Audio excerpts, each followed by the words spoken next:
Weather update today. Uttar Pradesh, Bihar सहित इन राज्यों में भारी बारिश का अलर्ट। देश में और कहां बरसेंगे बादल, जानिए मौसम का ताजा अपडेट। आपको बता दें, देश भर में इंद्र मानसून सक्रिय है। दिल्ली एनसीआर सहित कई जगहों पर लगातार बारिश हो रही है। मौसम विभाग ने देश के कई राज्यों में भारी बारिश की संभावना जताई है। वहीं आईएमडी ने भविष्यवाणी की है कि दक्षिण बांग्लादेश और उससे सटे उत्तरी बंगाल की खाड़ी और पश्चिम बंगाल पर कम दबाव के क्षेत्र के कारण अगले कुछ दिनों में देश भर के कई राज्यों में भारी से बहुत भारी वर्षा होने की संभावना है।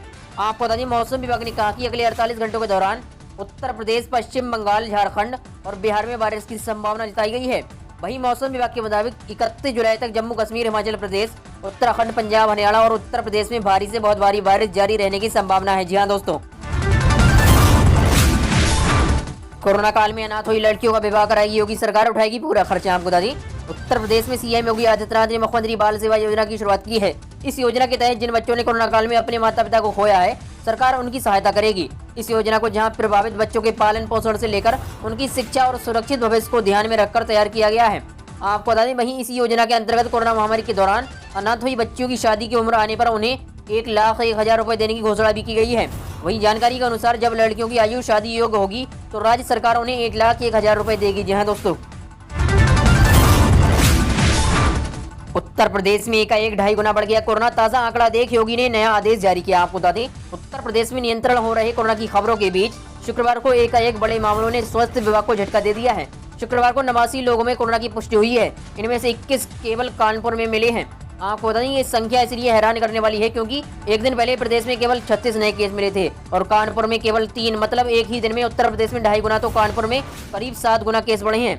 इससे तीसरी लहर की आशंका भी जताई जा रही है। जी हाँ दोस्तों, उत्तर प्रदेश में आगरा और मथुरा सहित 11 रेलवे स्टेशनों की बदलेगी सूरत। मॉल व शॉपिंग एरिया भी बनेंगे। आपको बता दें, आने वाले दिनों में रेलवे के 49 स्टेशन नए रंग रूप में नजर आएंगे। इन स्टेशनों का न केवल नए सिरे से विकास होगा बल्कि परिसर की अनुपयोगी जमीन का बेहतर और व्यावसायिक इस्तेमाल भी किया जाएगा। वहीं रेलवे ने इसकी जिम्मेदारी रेल भूमि विकास प्राधिकरण यानी कि RLDA को दी है। जिन स्टेशनों को RLDA को सौंपा जाना है उनमें रेल मंडल के मुरादाबाद, बरेली व हरिद्वार स्टेशन भी हैं। वहीं योजना में अलीगढ़, आगरा, फोर्ट, मथुरा समेत उत्तर प्रदेश के 11 रेलवे स्टेशन हैं, जिनमें रेलवे बोर्ड के 14 जुलाई के आदेश के बाद इन स्टेशनों को RLDA को सौंपने की तैयारी तेज हो गई है। जी हाँ दोस्तों, कर्मचारियों की छुट्टियां बढ़कर हो सकती हैं 300। मोदी सरकार अक्टूबर में दे सकती है तोहफा। आपको बता दें, सरकारी कर्मचारियों को अक्टूबर से 300 अर्जित छुट्टियां मिल सकती हैं। मोदी सरकार अगर 1 अक्टूबर से लेबर कोड के नियमों को लागू करती है तो सरकारी और प्राइवेट सेक्टर के कर्मचारियों को 300 छुट्टियां मिल सकती हैं। आपको बता दें, मोदी सरकार 1 अक्टूबर से लेबर कोड के नियम को लागू कर सकती है। वहीं लेबर कोड के नियमों को लागू किया जाता है तो कर्मचारियों की अर्जित अवकाश छुट्टियां 240 से बढ़कर 300 हो सकती हैं। जी हाँ दोस्तों, पीएम किसान ट्रैक्टर योजना से होगा किसानों को बड़ा फायदा। ट्रैक्टर खरीदने पर मिलेगी 50% सब्सिडी। आपको बता दें, केंद्र सरकार पहले से ही कई योजनाओं के तहत किसानों की मदद कर रही है। अलग अलग योजनाओं से किसानों को लाभ पहुंचाने की कोशिश की जा रही है। ऐसे में पीएम किसान ट्रैक्टर योजना के तहत सरकार ने किसानों के लिए बेहद ही अहम फैसला लिया है। दरअसल किसानों को कृषि काम के लिए कई तरह की मशीनों की जरूरत पड़ती है। इसी जरूरत में ट्रैक्टर भी एक महत्वपूर्ण हिस्सा है। वहीं ट्रैक्टर से किसान जुताई, रोपड़ आदि जैसे काम करते हैं। हालांकि भारत में कई किसान ऐसे हैं जिनके पास आर्थिक तंगी के चलते ट्रैक्टर नहीं है। ऐसे में ट्रैक्टर किराए पर लेते हैं या खेत के कामकाज के लिए बैलों का उपयोग करते हैं। ऐसे में किसानों की मदद के लिए केंद्र सरकार ने ट्रैक्टर खरीदने पर सब्सिडी देने की योजना शुरू की है। जी हाँ दोस्तों, लेखपाल और स्वास्थ्य विभाग के अलावा इन 5700 पदों पर भी होगी PAT के जरिए भर्ती। आपको बता दें, UPSSC द्वारा आयोजित किए जाने वाले ग्रुप C की भर्तियों में शामिल होने के लिए प्रारंभिक पात्रता परीक्षा यानी कि PET अनिवार्य करने के बाद राज्य में पहली बार 20 अगस्त को PAT का आयोजन होना है। वहीं PET के आयोजन के बाद मार्च 2022 से पहले UPSSC राज्य में 22,794 पदों पर भर्तियां निकालेगी और इन सभी में शामिल होने के लिए PET में उत्तीर्ण होना अनिवार्य होगा। वहीं UPSSC ने इन सभी पदों पर आयोजित की जाने वाली परीक्षा के लिए एग्जाम कैलेंडर भी जारी कर दिया है। इन 22,794 पदों में से 7,882 पद लेखपाल के तथा 9,212 पद स्वास्थ्य विभाग में भर्ती के लिए हैं, जबकि शेष 5700 पद अन्य विभागों में भर्ती के लिए हैं। जी हाँ दोस्तों, 82% बुजुर्गों को लग चुकी है पहली डोज। प्रदेश में 60 नए मरीज मिले, वहीं 44 डिस्चार्ज। आपको बता दें, उत्तर प्रदेश में 82% से अधिक वरिष्ठ नागरिकों को कोरोना से बचाव के लिए पहली डोज दी जा चुकी है। स्वास्थ्य विभाग ने 60 साल से अधिक उम्र वाले करीब 1,40,00,000 लोग चिन्हित किए गए थे। इनका वरीयता के आधार पर टीकाकरण कराया गया है। विभाग अब इनकी दूसरी डोज पर फोकस कर रहा है। इसी तरह हेल्थ वर्कर और फ्रंट लाइन वर्कर में दूसरी डोज नहीं लेने वालों की नए सिरे से सूची तैयार की जा रही है। जी हाँ दोस्तों, उत्तर प्रदेश के सरकारी कर्मचारियों और पेंशनर्स के लिए बड़ी खुशखबरी। अगस्त से मिलेगा बढ़ा हुआ DA। आपको बता दें, केंद्रीय कर्मचारियों के बाद अब जल्द ही राज्य सरकार के कर्मचारियों को भी 11% अधिक महंगाई भत्ता और पेंशनर्स को महंगाई राहत मिलने जा रही है। वहीं गुरुवार को सीएम योगी आदित्यनाथ ने वित्त विभाग को जल्द ही इस संबंध में आदेश जारी करने के निर्देश दिए हैं। सीएम योगी ने कहा कि कोरोना संक्रमण काल में राज्य के कर्मियों को स्थगित किए गए डीए को जारी करने के संबंध में वित्त विभाग को तैयारी करें और जल्द प्रस्ताव प्रस्तुत करें।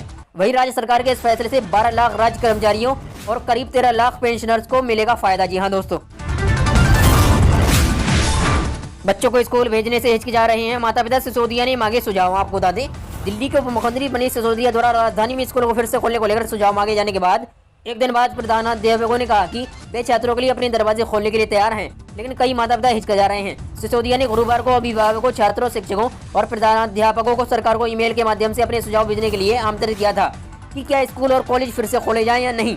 वहीं सिसोदिया ने गुरुवार को कहा कि छात्रों, अभिभावकों और शिक्षक अपनी राय दें कि क्या अब स्कूल और कॉलेज फिर से खोले जाने चाहिए, अगर हाँ तो उन्हें किन नियमों के आधार पर खोला जाए ताकि सुरक्षा व्यवस्था ठीक हो। जी हाँ दोस्तों, डीए बढ़ोतरी पर आने वाली है एक और खुशखबरी, 95,000 रुपए तक बढ़ जाएगी सैलरी। आपको बता दें, केंद्रीय कर्मचारियों और पेंशनर्स को 28% महंगाई भत्ता सितंबर से मिलने लगेगा, लेकिन अब खबर है कि सरकार जल्द ही जून का महंगाई भत्ता भी इसमें जोड़कर दे सकती है। अगर ऐसा हुआ तो कुल महंगाई भत्ता 28% की जगह 31% हो जाएगा। जी हाँ दोस्तों, आज लोकसभा में होगी कोरोना के मुद्दे पर चर्चा। आपको बता दें, देश में कोरोना वायरस संक्रमण के मुद्दे पर लोकसभा में आज चर्चा होगी। सदन की कार्यसूची के अनुसार एन.के. प्रेमचंद्रन और विनायक राउत देश में कोरोना की हालत का मुद्दा उठाएंगे। राज्यसभा में मानसून सत्र के शुरुआत में ही चर्चा हो चुकी है। वहीं राज्यसभा में विदेश राज्य मंत्री बी मुरलीधरन ने शुक्रवार को बताया कि कोविड की दूसरी लहर में अंतर्राष्ट्रीय समुदाय ने पूरा सहयोग दिया है। उन्होंने कहा कि 52 देशों से भारत को कोविड का मुकाबला करने के लिए जरूरी चीजें मिलेंगी।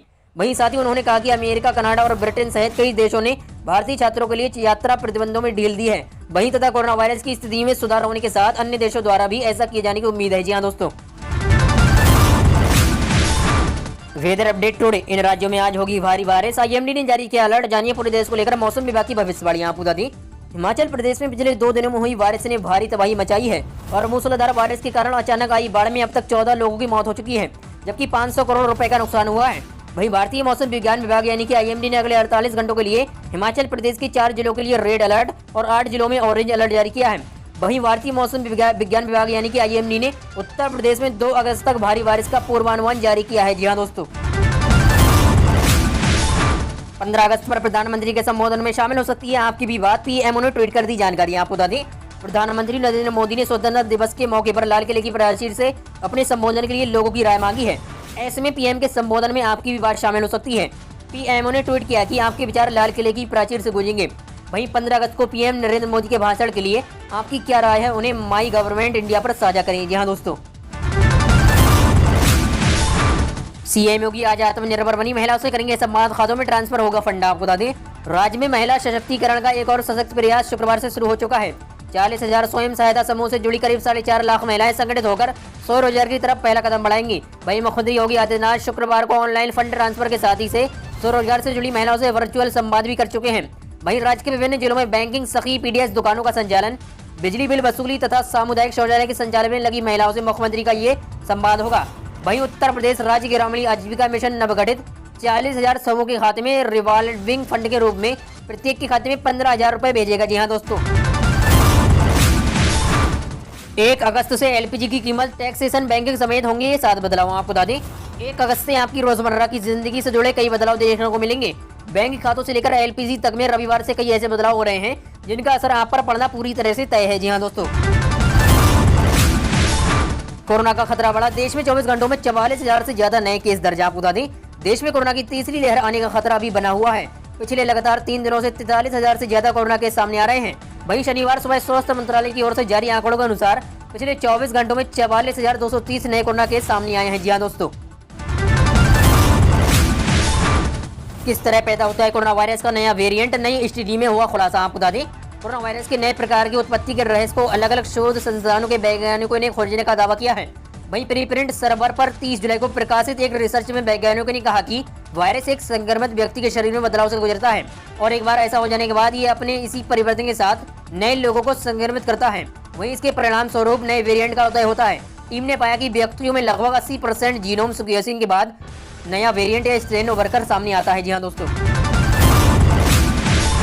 मां के गर्भ से निकलते ही प्रेग्नेंट हो गई 1 दिन की बच्ची, पेट में पल रही थी पिता की दूसरी औलाद। आपको बता दें, मेडिकल वर्ल्ड में कई अजीब और गरीब केसेस देखने को सुनने को मिलते हैं। इन केसेस को जानने के बाद कई बार यकीन कर पाना मुश्किल होता है। अगर आपको पता चले कि 1 दिन की नवजात बच्ची प्रेग्नेंट है तो आपको लगेगा कि ऐसा तो असंभव है, लेकिन जुलाई की शुरुआत में इजराइल से एक ऐसा ही मामला सामने आया है।